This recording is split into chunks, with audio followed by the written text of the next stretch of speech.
सदारती निज़ाम पर रेफरेंडम कराने से मुताल्लिक दरखास्तें नाकाबिले समाअत करार।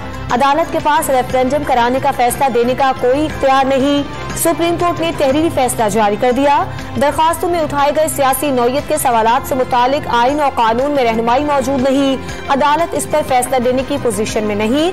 दरखास्तों पर रजिस्ट्रार ऑफिस के एतराजात को दुरुस्त करार दे दिया गया।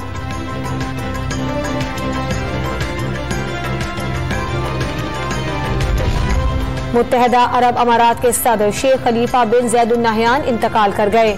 शेख खलीफा की उम्र 73 साल थी। शेख खलीफा बिन जैद अल नहयान 2004 से मुत्तहदा अरब अमारात के सदर थे।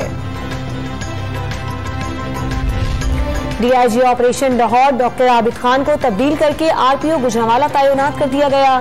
सीपीओ फैसलाबाद मुबश्शिर मेकन को भी ओहदे से हटा दिया गया। एमक्यूएम का कराची में बिजली की लोड शेडिंग पर तशवीश का इजहार। के इलेक्ट्रिक ने शहरियों की जिंदगी अजीरन कर दी। सारी तवज्जो शहरियों को भारी बिलों के जरिए लूटने पर है। विफाक से 1100 मेगावाट मिलने के बावजूद शहरियों के लिए बिजली नापैद है। के इलेक्ट्रिक के इकदाम पर राब्ता कमेटी बरहम। और कराची में दर्जा हरारत 41 डिग्री सेंटीग्रेड तक पहुंच गया। अगला पूरा हफ्ता मुल्क शदीद गर्मी की लपेट में रहेगा। महकमा मौसमियात ने खबरदार कर दिया।